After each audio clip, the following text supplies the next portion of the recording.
But wherever we were, anybody having any doubt?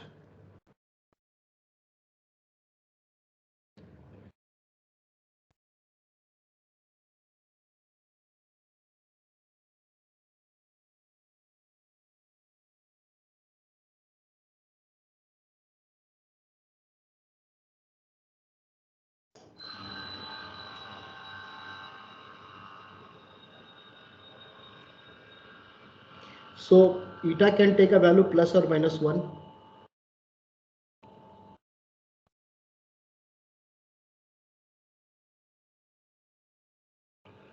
Is it okay? Yes, sir. Yes, sir. Correct. So in that case, delta x for delta t time, it means that what we are looking for, this delta x was related with the time period 1. If I convert this back and say that I'm looking for a delta x for a delta t time period, it would be, how it would look like, won't it be mu delta t plus eta d root delta t?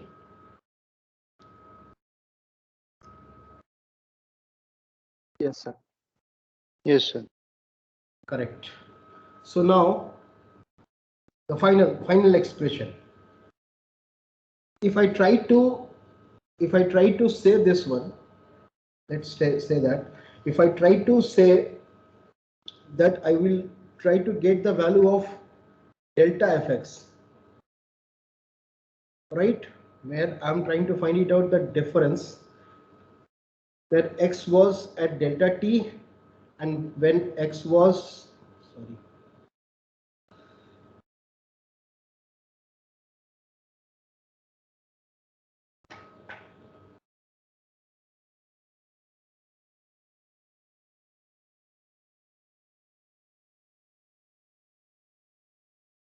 and when x was at x naught. So this can be given as, look very carefully, correct? It would be mu times f dash x naught plus half d square f double dash x naught times delta t plus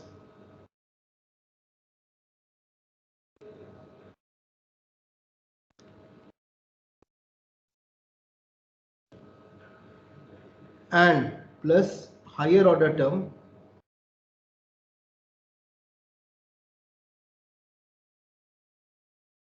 of delta t, isn't it? You do the square of this term and keep only delta t terms. Whatever delta t, anything which is the delta t power more than power 1, you neglect this one. Correct? Yes, sir. Yes, sir. Got it. Please raise your hand if all of you are getting this. Because we have done this part. Please raise your hand, all of you, because that's not very tough. This is the simplest expression.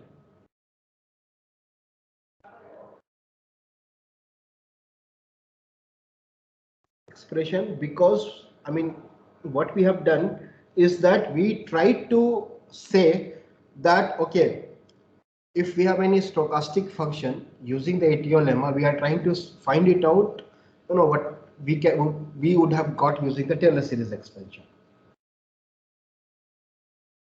Okay.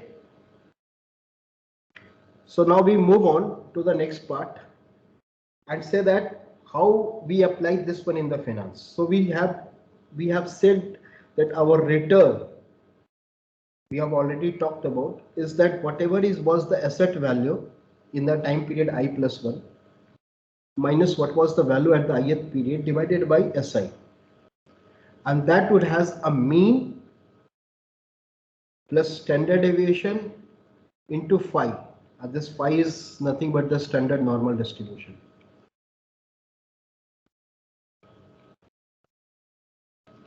Do you remember this?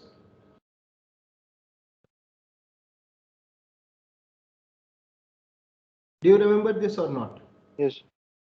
So Yes, we can give it as a in a delta t time period. We can write it as 5 times sigma root delta t. This is what we have already used that one when we talked about no you know mm, in a binomial model. So when we talk about this, we are first we try to find it out what would have been the expected value of Ri. This expression would give me mu delta t. The expected value is also mu delta t. Yes or no?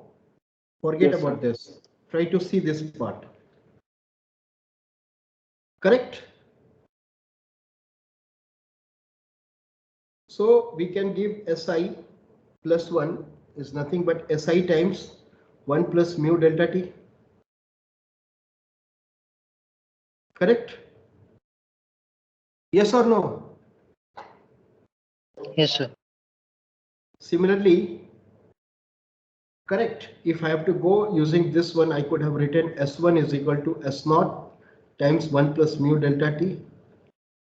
And S2, I would have definitely got S0 times 1 plus mu delta t square and so on. So basically, if I have n time steps, so Sn would have been S0 1 plus mu delta t to the power n. Correct? If you do all the Taylor series expansion, and if you understand this, this can be given as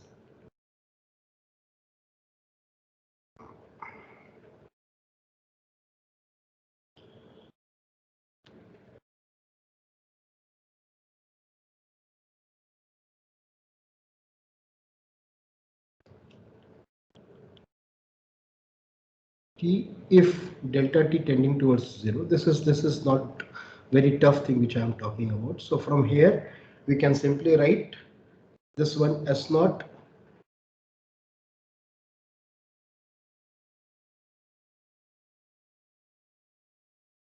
which is S naught e to the power mu capital T.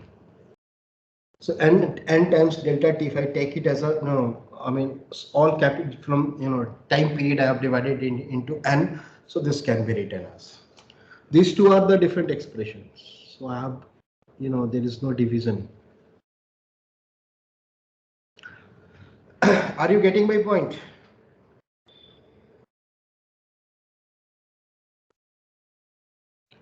Are you getting my point? Yes or no, Akshat? We have done. Sir, Ah, yes, sir, this S naught e to the power ut is equal to S naught e to the power nu delta t, mu delta t. Sir, can you explain, sir, this how this? this part. yes, sir. That part. Yes, sir. So n delta t, I'm calling it as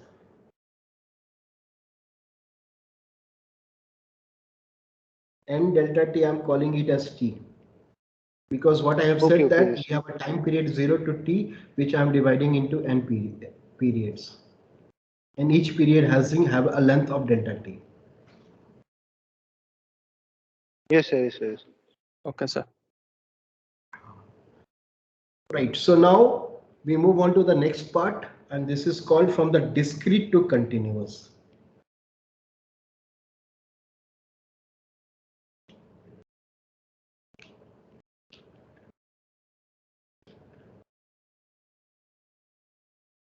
So what we are assuming is first thing the eta value which was either plus or minus 1. It's like a binomial one, right? In our discrete part that will converge into a normal distribution, standard normal distribution with the mean 0 and the variance 1. Correct? This is again how it can be assumed. Yes or no? Central limit theorem. In case of continuous distribution. Yeah. Okay, sir. Right. So now, same thing. same thing what we have done for our return. Now I will write a little differently.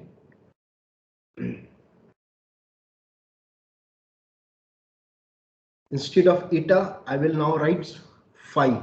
This phi is basically denoting the normal distribution. Any random variable from the standard normal distribution. Is it okay? Yes, sir. Phi times sigma root delta t. Please raise your hand if you are getting this part. Yes.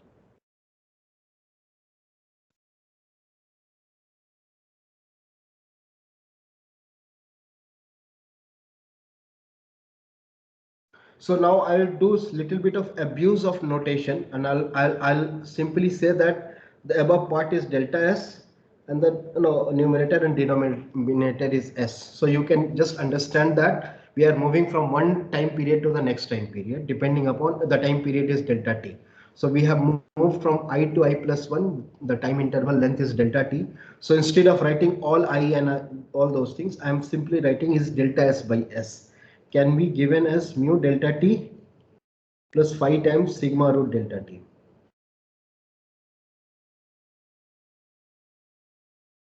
Is it okay? Yes, sir. Correct. So now if we have to move from the discrete to continuous, let's see this, and I'll doing with a different color coding so that you will be able to get that one. This delta s will convert into ds. Yes or no? Yes, sir. Yes, sir. S would remain same. This delta t will change into dt. Yes, sir. But there is one more term here, that is sigma times phi root delta t. Right? Now try to understand this phi root delta t. Can we write it as a phi root dt? Can Yes, we sir. write? Yes, sir. No.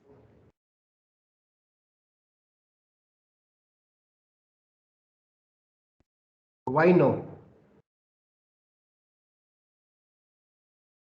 Can we write d of root t for root of delta t? Can we write? Can we write? Answer is no.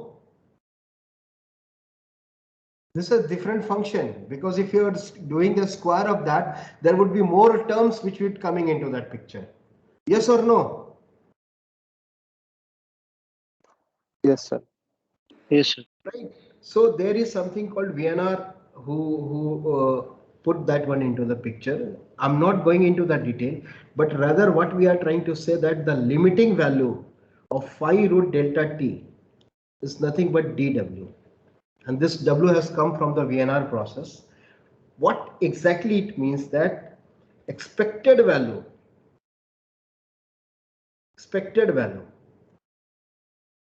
of dw is nothing but the expected value of phi root delta t,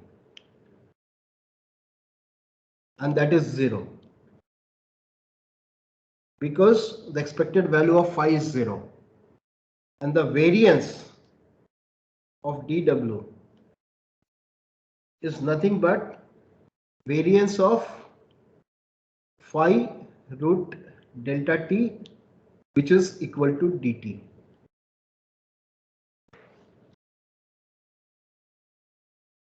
Limiting value would be dt.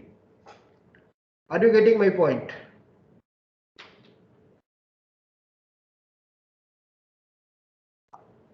Soumyadeep, Yes, sir. Understanding. this is just a brief, I mean, we will talk about this part again later on. So now I can write, directly jump using this two, combining this two, I can write ds by s is equal to mu dt plus sigma times dw. Just as good as that. So which is the variable here? dw? Yes, sir. Yes, sir. Or other way around, we can write ds is equal to mu s dt plus sigma s dw. Yes, sir. Right. Yes, sir. Now this is being used for simulating what would have been, the stock price. So if you see the simulation part, that S naught is moving like that, S value is moving like that. How we do that one? It depends upon how DT you choose. Let's say that example.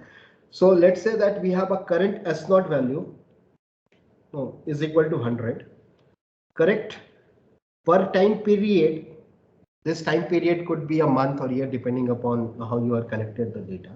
Let's say that mu is coming out to be 0.4, sigma is 0.2. Correct? So now for the simulation, you have to find it out dt. So this is for one time period, and what I have done is that for the simulation, I have divided dt is equal to, let's say, 1 by 100. Okay, so I want, in my simulation, all right, even if I have calculated mu and sigma for the time period, one time period, I'm trying to find it out how the stock prices can move. If we are trying to simulate that one for 1/100th of each time period which we are looking for. Is it okay? Did you get that one? Yes, sir. Right. Yes, sir. So what you will do, you'll start with, trying to find it out what would have been the DS value. The DS value would have been, using this example, let me write with a different color. DS would have been mu. What is the mu value? 0.4. Yes or no? Yes, sir. Yes, sir. What is the S value? 100. 100. What is the DT value? 1/100. 1/100. Plus, what is the sigma value? 0.2. What is the S value? 100. 100. And now we have to generate a random number.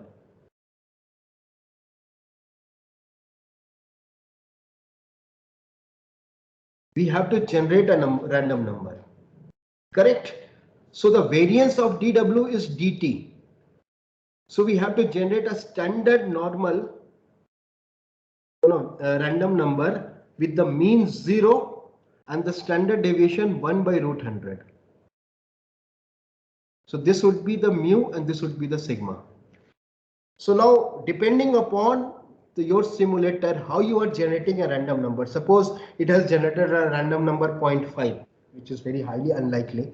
Then you can calculate what would have been the DS. Once you know what is the DS, you can calculate what would have been the S1 value. Yes or no?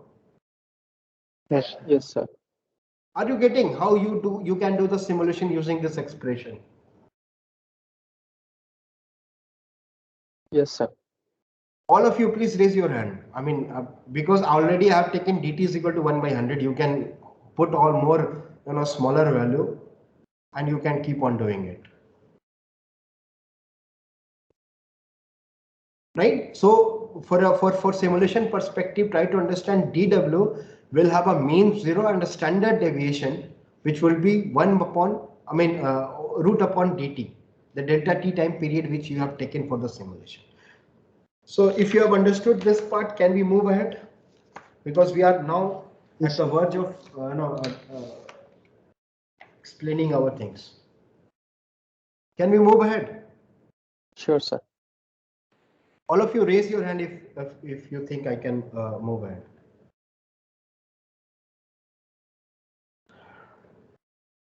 Right. Okay. So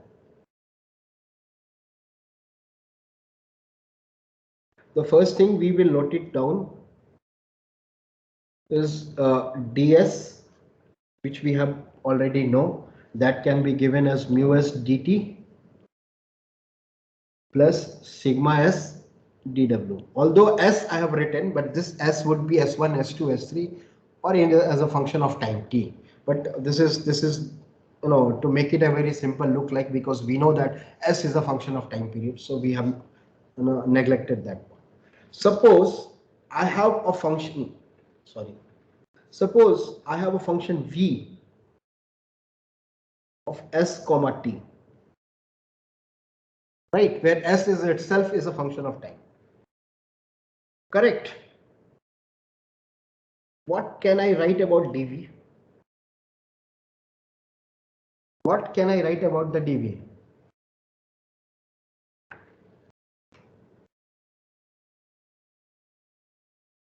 Akshat, this is Taylor expansion, simply Taylor expansion. Forget about that. You have a function of two variables. What would we have? What would its Taylor expansion would look like?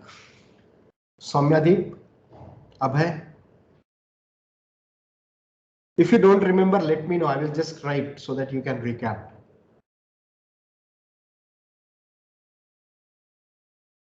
Sir, just right.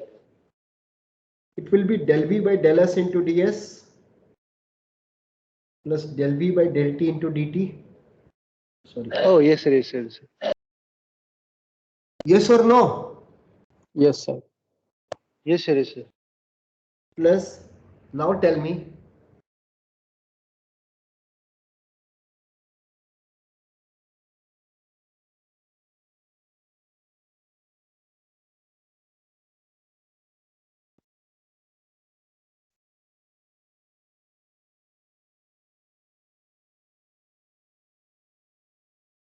Tell me.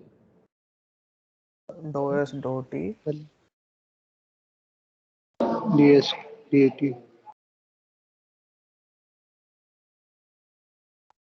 1/2 dou square v by dou t square. And plus higher order term. Yes, sir. Yes, sir. Correct? Okay. Yes, sir. Now, the important part is we have to bring back ds value into all those expressions where we have ds. Is it okay? Yes, sir. Are you getting my point? This is where you need to understand. From here, we are beginning to find it out what should be the differential equation of a Black-Scholes formula would look like. How many of you have got this dv? Because after that, it's just derivation. I mean, there is no important concept like things. This is a mathematics which we have to put. Please, all of you raise your hand if you have got this. Aryan Sood, Abhay Shukla.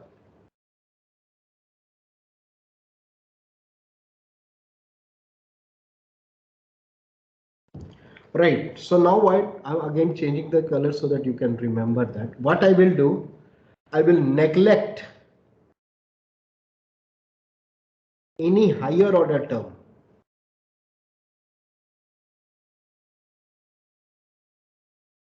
Of dt. It means that anything dt has a power more than 1, I will neglect that part.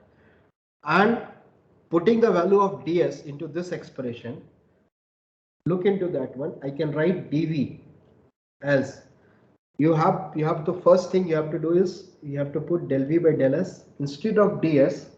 You can write it as mu s dt plus sigma s dw. Yes or no? Yes, sir. Yes, sir. Right. The second term would remain same, del v by del t into dt. And if I go with the third term, correct, because ds square is there, I will neglect down anything else which has the power greater than 1 for the dt. Then I will simply come up with only one expression.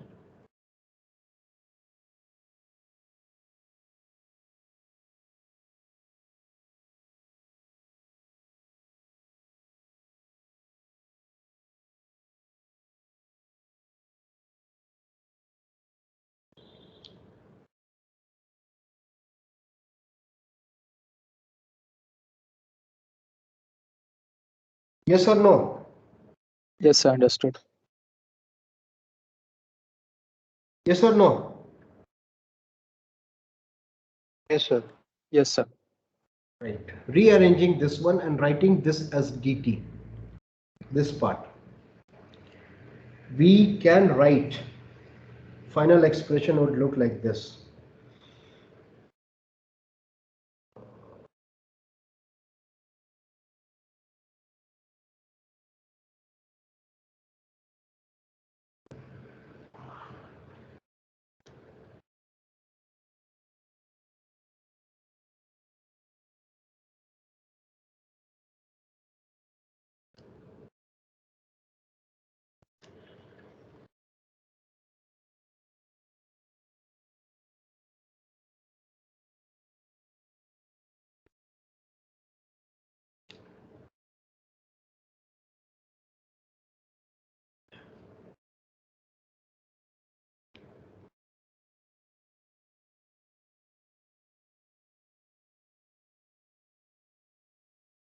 Yes or no?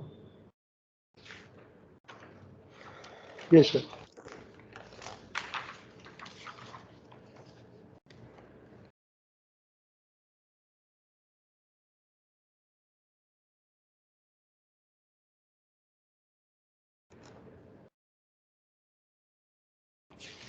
Is it okay for everybody? Sir, how are we writing dw square as dt?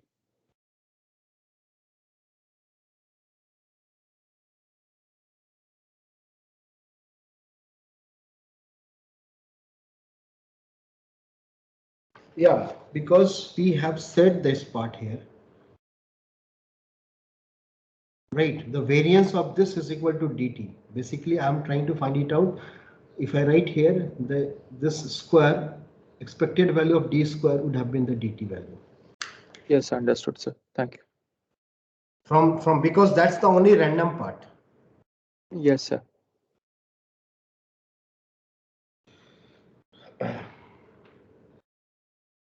Is it clear? Yes, sir. Yes, sir.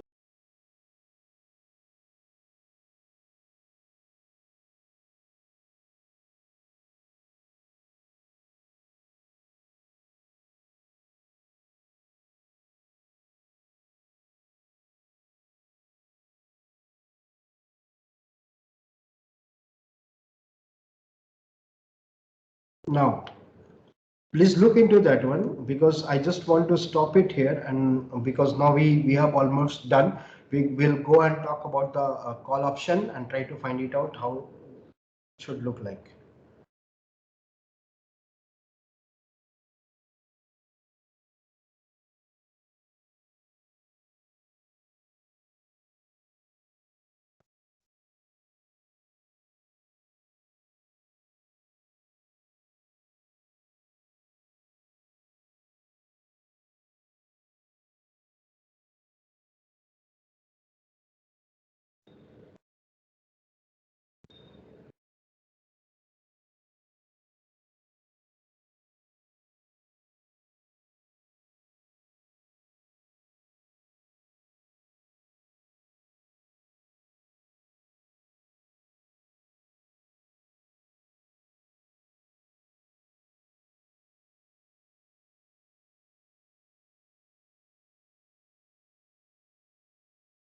Please ask me the question if you have any doubt. No, sir.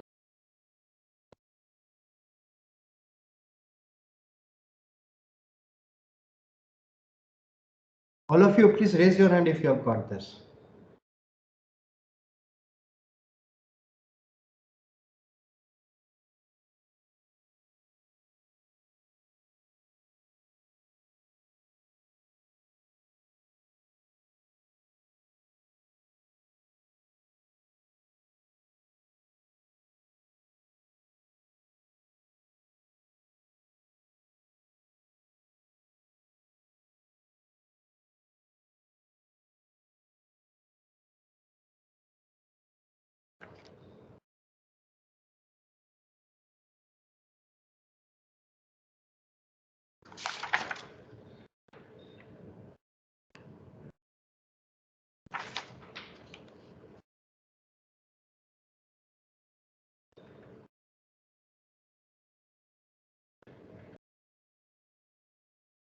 Right. So now, can we move ahead? Yes. So Yes, sir. jump onto the value of a call option. This is again, so the value of a call option is basically, I can say that this is a function of what? Stock price, time, standard deviation, mean, strike price, time, and interest rate. Any other variable which comes into the picture?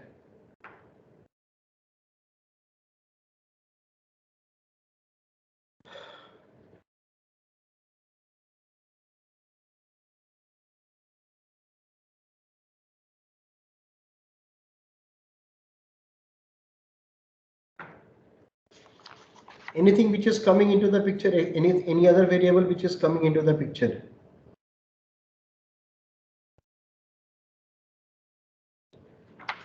Tell me, Soumyadeep. No, sir, that would be it. Right, so what are there? S and T, these are the variables, correct? Right, sir. Mu, sigma, these are the asset parameter, which is known to you.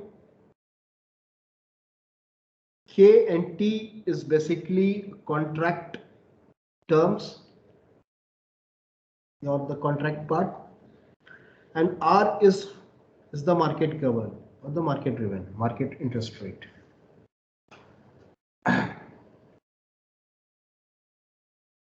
Is it okay? This part. Yes, sir. I just want you to, be energetic and tell me, okay, this till this we are getting that point. Yes, sir. Yes, sir, we are getting that. All right, now come back and we say that suppose we have a portfolio phi which is consisting of one call option,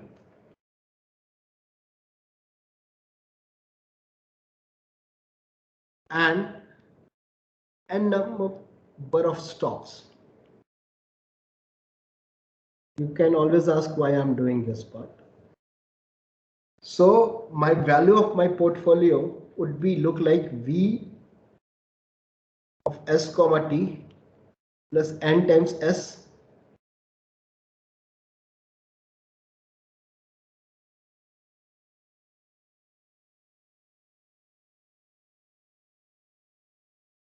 yes or no?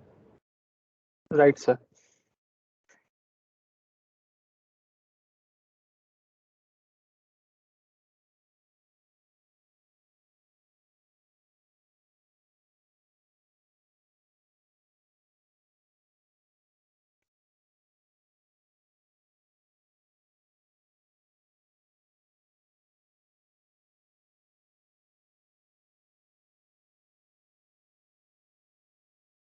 Please, I mean, I'm not getting any response. All of you are like, it feels like you are sleeping. So I have stopped in between.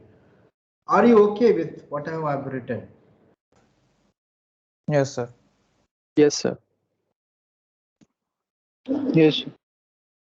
Right. So I can write d phi is nothing but del v by del s into ds plus n times ds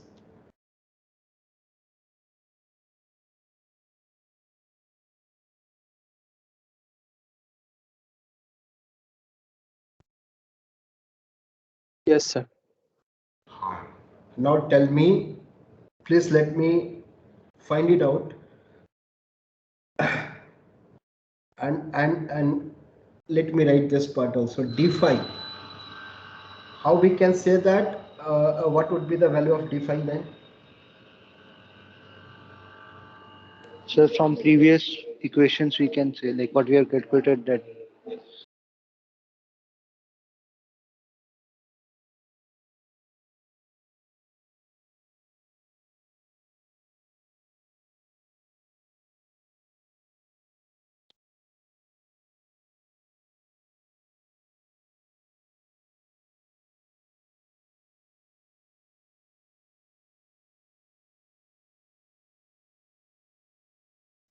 Can we write like this? Neglecting all higher order terms.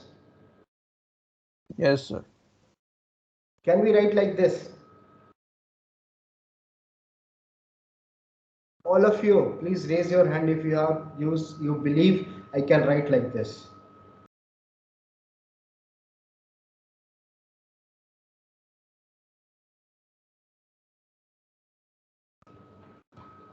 Right.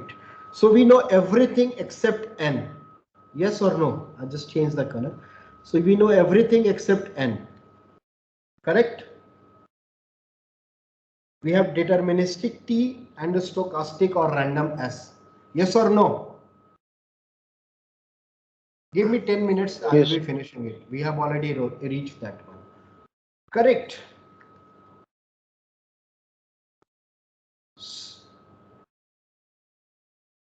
To get that one n value, what we assume that we do delta hedging.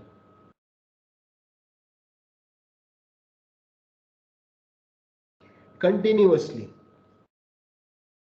That is one of the assumption in the Black-Scholes also.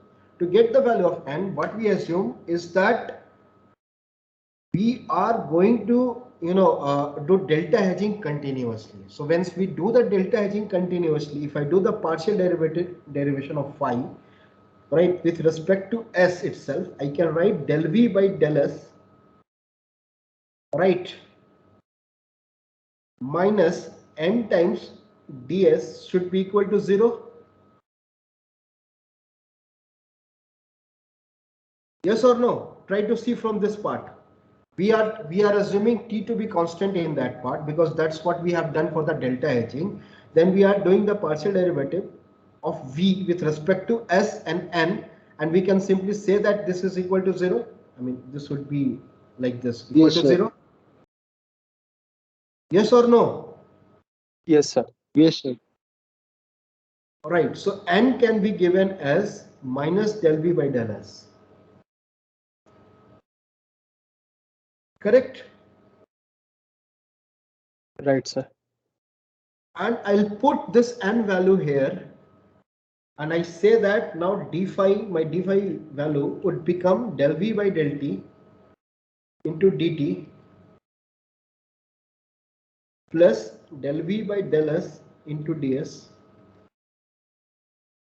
plus half sigma square s square del square v by del s square dt minus del v by del s into ds. I have put the value of n as minus del v by del s.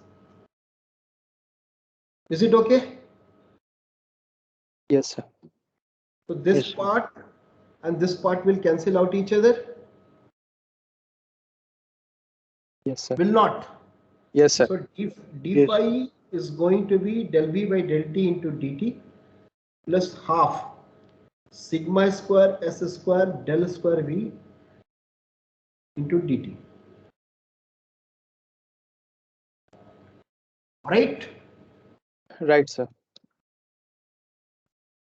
And now what we have discussed into the Martingale, using Martingale principle for no arbitrage.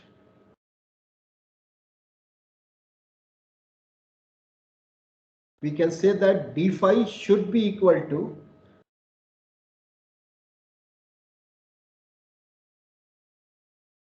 for no arbitrage. We have already discussed that, and we said that we will be directly jumping this one as the my portfolio is growing as a risk-free rate. Yes or no? If you Yes, want, sir. I will go back Yes. to the Martingale part. Yes, understood.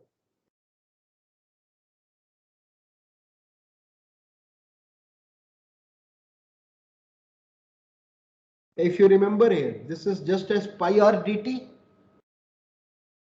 This is yes or no? Please raise your hand if you have got this point. Yes, Aryan sir. Sood.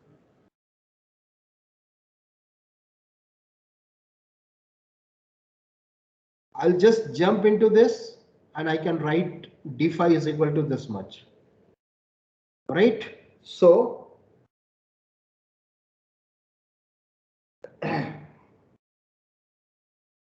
by this expression del V by del T dt plus half times sigma square S square del square V by del S square dt would become what? R times, what is the initial value of phi? V plus ns, yes or no? Yes, sir. Into dt, Right. correct? Yes, sir. Right hand remains same. Sorry, left hand remains same. Right hand, I can write it as an RV, and instead of n, I'll put minus del V by del S. So it becomes RS del V by del S into dt. Yes, sir. Correct? I can get rid of dt because it's already in all left hand and right hand side, and I'll rearrange them and I can write like this: del V by del T. Try to see del V by del T plus half sigma square S square del square V by del S square minus plus RS del V by del S dt. Dt will go, sorry,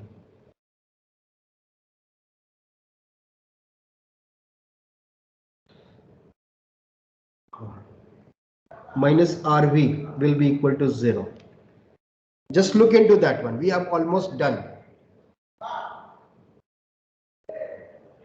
Yes, sir. What is this? Yes. This is basically a differential equation for Black's code, because V is the value which we had to look for. We had to find it out. No, this is the same way how we solve our any differential equation, knowing that we need to integrate, and also we need to find it out what are the extreme conditions. So this is the differential equation. What is del V by del T can be given as theta.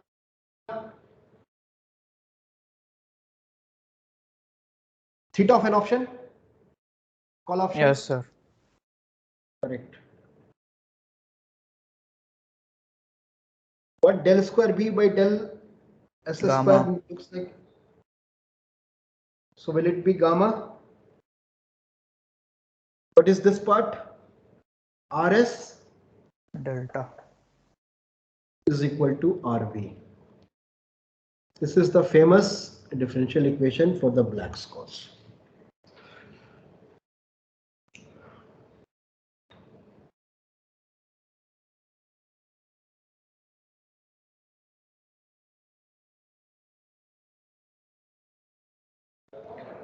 Is it done? Yes, sir. All of Yes, you sir. who have understood this differential equation can raise their hand. And if you want me to explain it again, let me know which part is difficult for you to get. All of you, please raise your hand. I just want to see if you cannot speak up.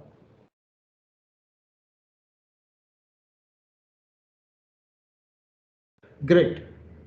Right? So what are the assumptions that you need to understand? The assumption which might not look like, the real world.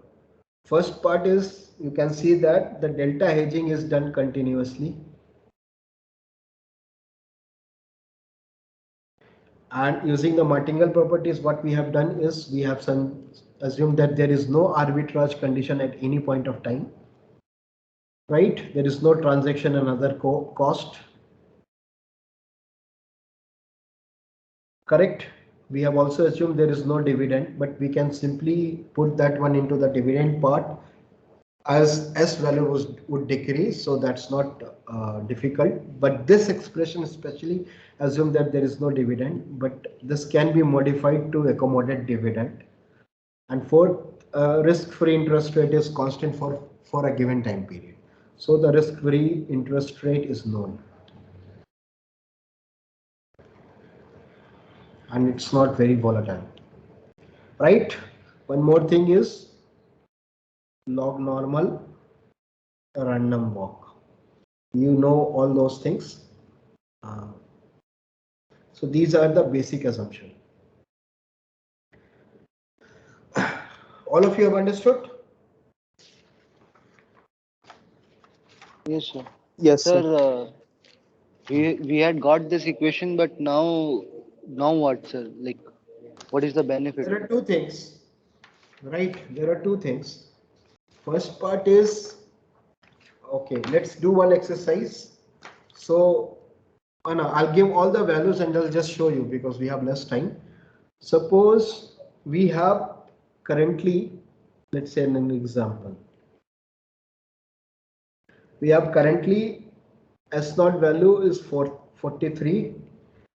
The strike price we are looking for is 40. Sigma value is 0.2. R value is 0.1. Right? And T is, let's say, half year. Using this, we got the C0 value should have been 5.56. Suppose, okay? Correct? Okay, sir.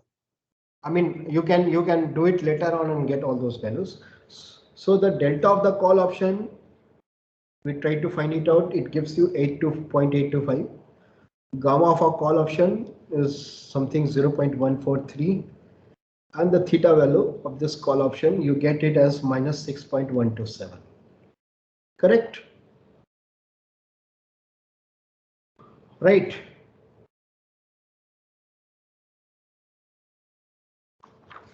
So now if I say that in 2 weeks time period,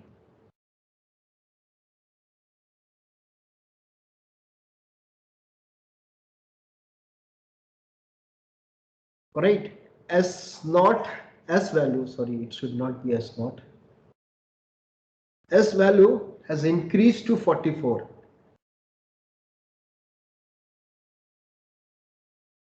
So if I want to calculate what should be the new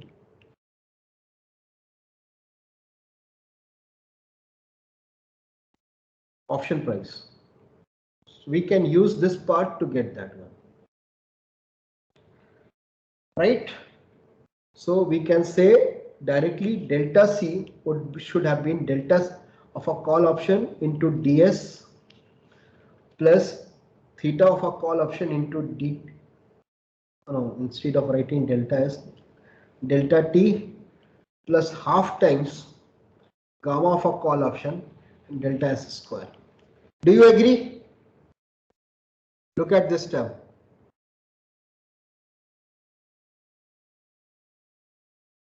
Yes, sir. Yes, sir.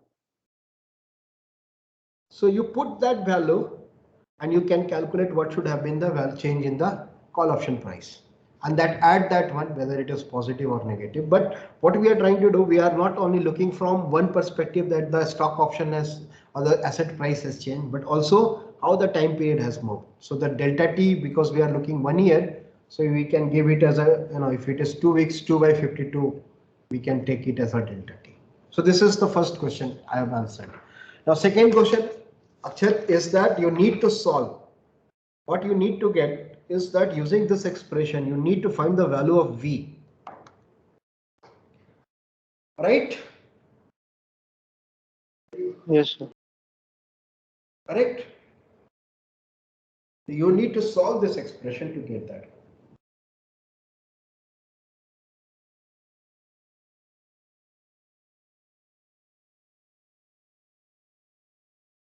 Did you get my point? Yes, sir. Sir, can you please explain this delta C part, like that equation, sir? Uh, how that equation had come, sir? Like, Okay, I'll do this one again. This part now. yes, sir. What would have been changed in the value of a function V, which is with respect to S and T? We can write it as a del V by del S ds, because T is also changing, so I have to incorporate that one. Yes, sir. Yes, sir. And I will neglect any higher order term with respect to S. Yes, sir. Correct? So instead of writing V, I'll say that change in the price of the call option.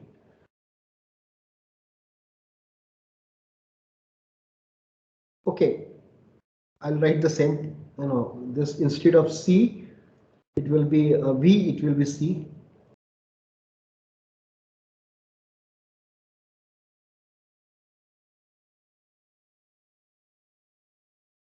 Correct? So this is what? Del C by del S. Is it not Yes, sir. theta? And instead of ds, I'm just, because I'm assuming that the change is very small, so it won't have much effect. So it won't be times del S. It won't be theta of a call option times change in the time period plus half times gamma of a call option times delta S square. Okay, sir. Yes, sir. Correct? So you Yes, need to sir. solve this differential equation to get the value of V. That's Okay, the sir. Yes, important. sir. So we have done that part. Right? Anybody having any question? No, sir.